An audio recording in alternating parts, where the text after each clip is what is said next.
ये जो इंडिया ने हमारे मुल्क के साथ किया है, इसका खामियाजा इंडिया को भुगतना पड़ेगा। हमको इंडिया को दिखाना पड़ेगा उसने किससे पंगा लिया है। वैसे मैं तुमको सच बताऊं तो इंडिया ने हमसे पंगा ना लिया, हमने लिया इंडिया से पंगा। ना तुम कश्मीर में हिंदू लोगों को मरवाते और ना यू ऐसा हो तो तुमने उकसायो इंडिया। जो तुमने वो कांड करवाया कश्मीर में जाकर पेंट खुलवा खुलवा के दिखाओ तुम हिंदू हो या मुसलमान हो। अगर तुम यू सब ना करते ना तो आज यू हमारा पाकिस्तान मट्टी में न मिलता। अब इंडिया आग बबूला हुआ पड़ो, आग बबूला। अगर तुम यू सब कांड ना करवाते ना तो यू सब ना होता। अब देखो मिशन सिंदूर का नतीजा क्या हाल बना दिया इंडिया ने पाकिस्तान का। बड़ा मजा आवे ना तुम्हें आतंकवाद फैलाने में। अब भुगतो। बड़ी छाती चौड़ाकर बुलवायो ना तुमने कि कह देना मोदी से जाकर के हमने तुम्हारे पति को मार दिया है। सुन ली वो बात मोदी ने। तुमने हिंदुस्तानी आवाम को सिंदूर मिटाने की कोशिश करी, अब सिंदूर हमें मिटा रहा है। चला दिया मोदी ने मिशन सिंदूर। अरे हैदर तेरी तो गांड डर के मारे फटी पड़ी है। बड़ा तरस आ रहा है तेरे को हिंदुस्तानियों पर। शायद तू भूल गया है किसके सामने अपनी जवान चला रहा है। तुझको बारूद में मिलाकर राख करने में मुझे ज्यादा टाइम नहीं लगेगा। हमारा काम है आतंक फैलाना, और जब तक कश्मीर पाकिस्तान को नहीं मिल जाता तब तक मैं आतंक फैलाता रहूंगा। हिंदू मरते रहेंगे। अगर तुम ऐसे हिंदुओं को मारते रहेंगे तो इंडिया शांत न बैठेगा। हिंदुस्तान हमें मिट्टी में मिला देगा, मिट्टी में नक्साते पाकिस्तान को नाम निशान मिटा देगा इंडिया। शुरुआत हो चुकी है। इंडिया ने हमको दिखा दिया है वो क्या कर सकता है, उसके पास कितनी पावर है। तो पाकिस्तान भी किसी से कम नहीं है हैदर। पाकिस्तान तो दूर की बात रही, अगर मैं चाहूं तो इंडिया का ऐसा हाल करूंगा, ऐसा हाल करूंगा इंडिया ने सपने में भी नहीं सोचा होगा। अभी तो मैंने पहलगाम हमले में 28 लोगों को ही मरवाया है नाम पूछ पूछ कर। अगर इंडिया ने ये हमला नहीं रोका तो अब के सैकड़ों हिंदू मरेंगे, और तू भी मरेगा अगर तूने हिंदुस्तान की तरफ पचने की कोशिश करी। और इस तबाही का क्या जो हिंदुस्तान यहाँ पे कर रहा है। इंडिया ने एक रात में पूरी सिटी को तहस नहस कर दिया, इसका क्या। इंडिया पाकिस्तान का कितना भी नुकसान कर दे, कितनी भी मिसाइलें छोड़ दे, पर हमको उनको लगने नहीं देना है हमारा नुकसान हुआ है। बेशक हमारी ये सिटी तहस नहस हो गई है, पर इंडिया वालों को हमको लगने नहीं देना है कि हमारी ये सिटी बर्बाद हो गई है। उनको हमें दिखाना है कि उन मिसाइलों से हमारा कुछ नहीं बिगड़ा है। पाकिस्तान के तगड़े सिस्टम ने उन मिसाइलों को हवा में ही तहस नहस कर दिया है, ऐसा दिखाना है हमको। यहाँ पर फोटो खींचो मेरी और सोशल मीडिया पर डाल दो, फेसबुक इंस्टाग्राम जहाँ भी मन करे वहाँ डाल दो, ताकि इंडिया वाले देख सके हमारा कुछ नहीं बिगड़ा है। पर सब कुछ तो बिगड़ गया। अरे ये पीछे वाली तो बिल्डिंग सही है, बस ये लियो ना फोटो में। मेरे साथ ये पीछे वाली बिल्डिंग ले और डाल दे सोशल मीडिया पे। अगर तुमने ऐसा कर दिया और सोशल मीडिया पे डरवा भी दिया और मान लो इंडिया वाले ने वो फोटो देख भी लिया, फिर इंडिया वाले और गुस्सा में आ जाएंगे। अब की बार जितनी मिसाइल उनने छोड़ी है ना, तो अगली बार वो या तो दुगनी मिसाइल छोड़ेंगे। तुम तो पाकिस्तान बर्बाद करने पे तुले हो। अब इस जंग को रोकने का एक ही तरीका है बॉस। पाकिस्तान की जान तुम्हारे हाथ में है, पाकिस्तान को तुम ही बचा सकते हो। वो कैसे? तुमको अपनी कुर्बानी देनी पड़ेगी। तुमको अपने आप को इंडिया के हवाले करना पड़ेगा और उनके सामने कबूल करना पड़ेगा कि पहलगाम हमले में तुमने ही हिंदुओं को मरवाया था। फिर इंडिया वाले यह बात सुन के तुमको जनता के हवाले कर देंगे, और जनता तुम्हारी चाहे गांड मारे चाहे तुमको मारे तो बात खत्म, वहीं फैसला हो जाएगा। जैसे ही इंडिया वाले तुमको मार देंगे तो आतंक भी खत्म और तुम भी खत्म और पाकिस्तान बच जाएगा। फिर मैं ऐसा ना करूं तुझको मरवा दूं, मरवा क्या दूं, मैं खुद ही मार दूं तेरे को। ए बॉस तुमका मारेंगे मोकू, एक दो दिन में मैं खुद ही मर जाऊंगा। इंडिया ने ऊपर से मिसाइल गोला छोड़ने तो चालू कर दिए हैं, तो कई दिन मेरे ऊपर भी मिसाइल गिर जाएगी तो मैं भी खत्म हो जाऊंगा। तुमका मारोगे मोकू। अल्लाह हमारे साथ है। जब तक अल्लाह हमारे साथ है मिसाइल हमारा कुछ नहीं बिगाड़ सकती। कहाँ से गिरी है ये मिसाइल? पेड़ पे तो गिरी ना होगी, आसमान से गिरी है। वो तो सही है, यहाँ में कोई तकनीकी खराबी है, यही मारे यू फटी ना। अगर यू फट जाती यू तो हमारे पूरे मोहल्ले तहस नहस कर देती। कब गिरी यू? अरे तू मोते ज्यादा पूछा ताछी मत कर, अल्लाह का शुक्र मान जो तेरी जान बच गई। तेरी का हम सबकी जान बच गई। अगर यू फट जाती ना तो हम सब में तो कोई जिंदा न बचता आज। मैं तो सोच रहा हूँ कि रात में काई को निकाह विका पड़ा जा रहा दिखे, तो वाकई खुशी में बम पटाखे फूट रहे हैं, पर बम पटाखे यहाँ तो मिसाइल फूट रही रात में। कल रात के हमले से तो हम बच गए हैं और भारत फिर हमला करेगा हम पर। दोबारा उम्मीद नहीं है हमारे बचने की, हमें कुछ ना कुछ सोचना पड़ेगा ताकि हमारी जान बच सके। पर ऐसा क्या करें हम जो हमारी जान बच जा? हम सबको ऐसी जगह पर छुपना पड़ेगा जो भारत की मिसाइल हमें ढूंढ ना सके। पाकिस्तान में ऐसी जगह है भी कोई जो हम वह जगह पे अपने आप को सेफ महसूस कर सकें? कुछ ना कुछ तो करना पड़ेगा अगर हमको जिंदा रहना है तो। एक आइडिया है मेरे पास। हम इस मिसाइल को पाकिस्तान की सरकार को बेच देते हैं। पाकिस्तान के पास वैसे ही गोला बारूद की कमी है, तो हम इस मिसाइल को पाकिस्तान को बेच देते हैं तो वो हमको अच्छी कीमत देंगे। 2-3 करोड़ की तो बिक ही जाएगी है। जैसे ही हमको पाकिस्तान की सरकार 2-3 करोड़ रुपए देगी तो उन पैसों से हम विदेश चले जाएंगे। चाहे फिर पाकिस्तान बचे या ना बचे, हमारा कुछ नहीं बिगड़ेगा। क्या सोचता है मोहम्मद रफीक? बात में तो दम है तेरे आइडिया में दम तो है, पर इससे खतरनाक आइडिया मेरे पास है। इतनी जल्दी क्यों हम पाकिस्तान को छोड़ें? 1-2 हफ्ते बिजनेस ही कर लेते हैं मिसाइलों का। जैसे ही भारत हम पर रोज हमला करेगा तो उनकी 1-2 मिसाइल खराब निकले करेंगी, तो फिर हम उन मिसाइलों को पाकिस्तान की सरकार को बेच देंगे और बहुत पैसा कमाएंगे। जैसे ही हम पे 1-2 अरब रुपया हो जाएगा तो हम पाकिस्तान को छोड़ देंगे। यही मौका है अल्लाह की दुआ से हमारे पास अरबपति बनने का। यहाँ हमारी गांड फटी पड़ी है, जान के लाले पड़ रहे हैं और तो बिजनेस की सोच रही है। बनेगा तू भारत की मिसाइलें ने पाकिस्तान की सरकार को बेच के अरबपति। अरे पहले अपनी उन मिसाइलें जान ही बचा ले, खराब मिसाइलें तो जब ढूंढेगा तू। जब भारत हम पे हमला करने आएगा तू का खड़ा है यू देखेगा हाँ यू मिसाइल खराब लिख रही या उठा के हम पाकिस्तान को बेच देंगे। भारत की 100 मिसाइलें में तो लेकर गई 1 आध खराब, वो भी गलती थे। एक बात कान में डाल ले मेरी, अगर भारत हम पे दोबारा हमला करे ना तो दूर रहिए मिसाइलन से, नहीं तो तेरी राख भी ना बचेगी। बिजनेस करेंगे बिजनेस, मिसाइलन ने बेच के अरबपति बनना है इनको, अरबपति। चलो उठाओ या मिसाइल बम में, कोई ना कोई तो खरीद ले हमसे। पाकिस्तान के आतंकवादियों ने जो हमारे हिंदुस्तान के भाइयों के साथ किया है वो बहुत गलत किया है। पहलगाम में जो हमारे 28 हिंदुओं को बेइज्जत करके मारा गया है, बहुत गलत हुआ है वो। पाकिस्तान के आतंकवादियों की इतनी हिम्मत जो अपने बड़े पापन के साथ गद्दारी करे। अरे हमारा हिंदुस्तान पाकिस्तान को अपना बच्चा समझकर माफ करता गया और वो पीछे से छुरा घोंपता गया। अब की बार फिर उन्होंने हमारे 28 हिंदुओं को नाम पूछ कर मार दिया। तो भज्जी अब तू इतना काय को गुस्सा है रो? हमारा भारत पाकिस्तान से बदला ले तो रो। ऑपरेशन सिंदूर चलाया है भारत ने पाकिस्तान को सबक सिखाने के लिए, ताकि पाकिस्तान को उसकी औकात पता चल सके कि उसने भारत से पंगा लेकर कितनी बड़ी गलती कर दी है। सब्बो तेरी बात ठीक है कि भारत पाकिस्तान से बदला ले रहा है, पर बदला मुझे भी लेना है। मुझे उन आतंकवादियों से बदला लेना है जिनने पहलगाम हमले में मेरे 28 भाइयों को मारा है। तो अब मैंने सोच लिया है भज्जी पाकिस्तान जाएगा उन आतंकवादियों को ढूंढने, उन्हें दिखाने के जब हिंदुस्तानियों को गुस्सा आता है तो वो क्या से क्या कर सकते हैं। भज्जी के अंदर जो आग लगी पड़ी है वो तभी शांत होगी जब भज्जी उन आतंकवादियों को ढूंढकर इंडिया लाएगा और उनकी गर्दन धड़ से अलग कर देगा। भज्जी शांत है जा, तो को कुछ ऐसा करने की जरूरत ना है। हमारी भारतीय सेना आतंकवादी ने ढूंढ कर मार तो रही है। तू भी सब कैसी बात कर रही है? कोई जरूरी है हमारी भारतीय सेना आतंकवादी ने ढूंढ कर मारे, हम न मार सके? जो हमारी भारतीय सेना की छाती में आग लगी पड़ी है ना, तो वही आग मेरी भी छाती में लगी पड़ी है। मैं भी आतंकवादी ने ढूंढ कर मारूंगा।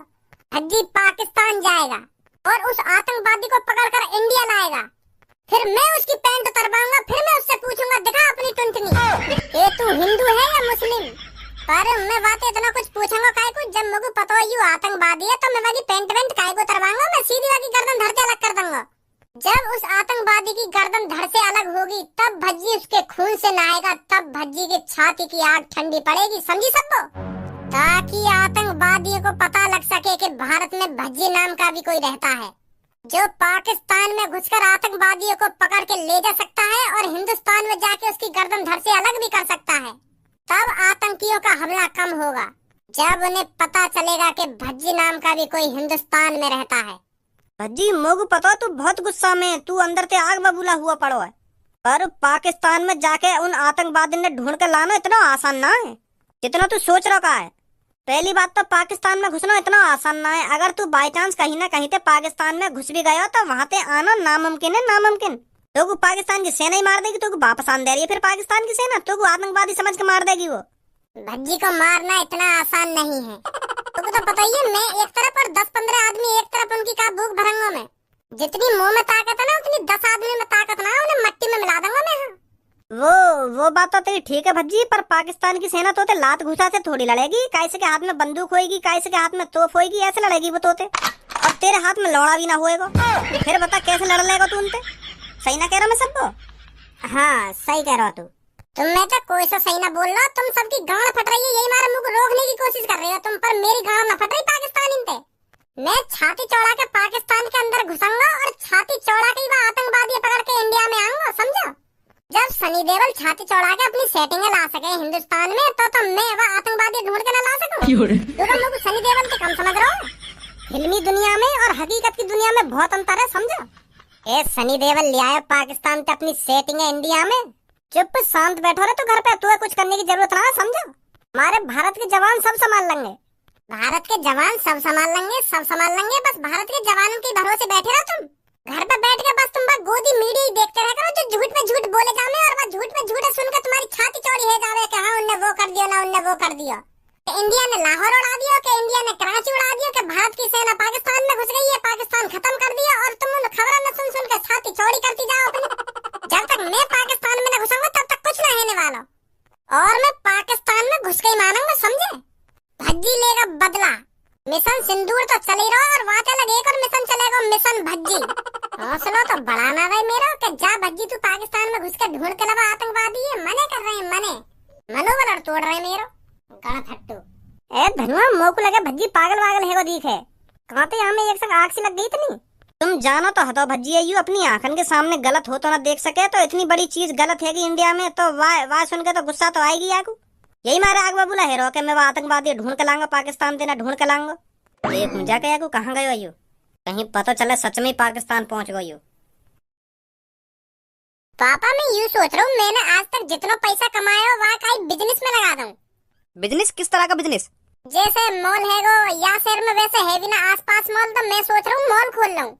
और अगर पापा मेरा मॉल चल गो ना तो बहुत पैसा कमाऊंगा बात में। हाँ, जितना पैसा मैं मॉल में लगाऊंगा ना बात दुगना तिगना चौगुना कमा लूंगा मैं। हाँ पापा, बहुत अच्छी सोच है बेटा तेरी। अगर तेरे को मॉल ही खोलना है तो तेरे को अपने पैसे खर्च करने की क्या जरूरत है, मैं दे दूंगा तेरे को पैसे, जहाँ चाहे वहाँ मॉल खोलियो। ये देश है वीर जवानों का, अलबेलों का, मस्तानों का, मेरे देश के यारों, हाय हाय मेरे देश के यारों क्या कहना, ये देश है दुनिया क्या गहना। पापा तुम्हारा बेटा भज्जी आज एक मिशन पे निकलेगा, तुम मेरे लिए दुआ करो पापा कि तुम्हारा भज्जी उस मिशन को पूरा करके ही लौटे। कौन से मिशन पे चल दिए तुम नवाब, और कौन ने दे दी तुमको मिशन? मोको काय ने मिशन विशन न दिया, मैंने खुद अपने लिए एक मिशन बनाया, वहाँ पूरा करने जा रहा हूँ मैं। कैसा मिशन? जो पापा पहलगाम हमले में हमारे 28 हिंदू मारे गए थे बेइज्जत करके, उनका बदला लेने जाएगा भज्जी पाकिस्तान। उस आतंकवादी को पकड़ने भज्जी पाकिस्तान की सीमा के अंदर जाएगा और उस आतंकवादी को ढूंढकर भारत में लेकर आएगा, ताकि हमारे मोदी जी उस आतंकवादी का स्वागत कर सके, उसे बता सके कि उसने किससे पंगा लिया है। मोदी जी तो बाद में बताएंगे बाबू, पहले मैं बताऊंगा बाबू ने कौन से पंगा लिया है। माधर चौथ की पाकिस्तान की थूत छेद तो लाऊंगा मैं हिंदुस्तान में, तब पता चलेगी बाबू का पूरे पाकिस्तान को पता चलेगी कि हिंदुस्तान के अंदर कितने खतरनाक खतरनाक बालक हैं, और वो जब अपनी सी पर आ जाते हैं तो क्या से क्या कर सकते हैं। जब हमारे हिंदुस्तान की सेना सब कुछ कर रही है तो तुमको पाकिस्तान जाने की क्या जरूरत है? वहाँ हमले को हिंदुस्तान बदला लेता रहो पाकिस्तान से। वो बात तो तुम्हारी ठीक है पापा कि हिंदुस्तान बदला ले रहा है, और वाक़ा का जो मेरे सीने में आग लगी पड़ी है वह कांडा सुन के मेरे अंदर जुनून भरा पड़ा कूट कूट के पाकिस्तान के अंदर जाने को और वह आतंकवादी ढूंढ कर लाने को। वो जुनून तो नहीं मिट्टी में मिल जाएगा और मेरी छाती की आग नहीं बुझ जाएगी अगर मैं पाकिस्तान में गया तो। पापा भज्जी पाकिस्तान जरूर जाएगा और उस आतंकवादी को ढूंढ कर जरूर लाएगा, और पूरे हिंदुस्तान को दिखाएगा कि भज्जी के ये है वो आतंकवादी जिन्होंने पहलगाम हमले में हमारे 28 हिंदुओं को मारा था। अभी ढंगते टट्टी धोनी आवे ना पाकिस्तान में चल दिया आतंकवादी ढूंढने। बात तो ऐसी करेगा जो हमें सुनकर लगे कि हाँ यह काम भज्जी कर सके। जब हमारे मोदी जी पाकिस्तान के अंदर मिसाइल गिरवा रहे हैं तो पाकिस्तान के अंदर जाने की क्या जरूरत है? मिसाइल तो ये आतंकवादी मर जाएंगे, तो ढूंढ कर लाने की कोई जरूरत ना है। आपको हमारे मोदी जी है ना, सब संभाल लेंगे। अरे मोदी जी तो संभाल ही रहे।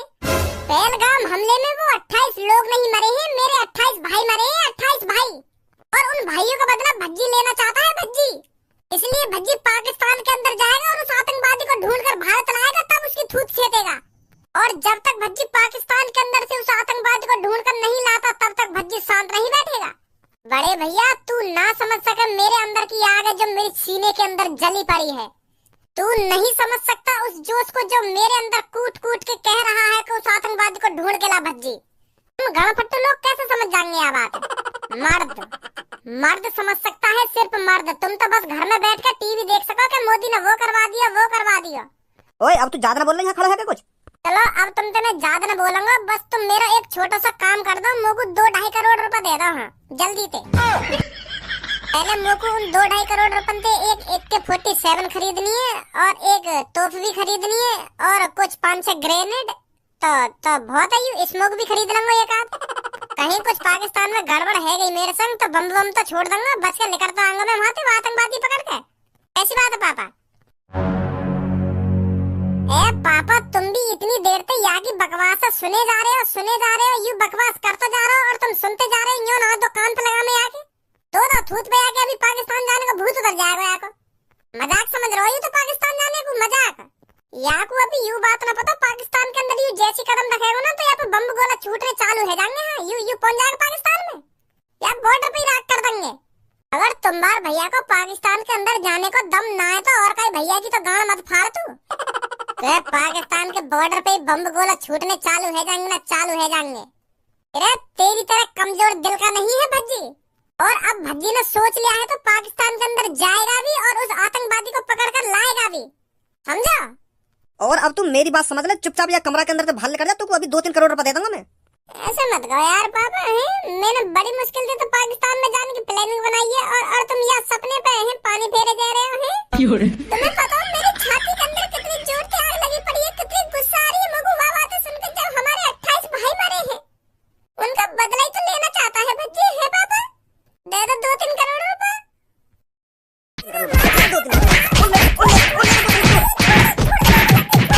अभी तेरी छाती की आग बुझी है ना बुझी के दोबारा बुझाऊं? पापा तुम कितना भी मान लो मुझको, पर यू भज्जी की छाती की आग जब भी बुझेगी जब भज्जी पाकिस्तान से आतंकवादी ढूंढ कर लाएगा। अगर तुम मेरी यह चीज में मदद ना करोगे तो कोई और से मदद मांगूंगा मैं, पर पाकिस्तान जरूर जाऊंगा। हाँ, और वह आतंकवादी ढूंढ कर भारत में जरूर लाऊंगा। कोई नहीं रोक सकता भज्जी को पाकिस्तान जाने से। कैसे पागल है वो एकायू।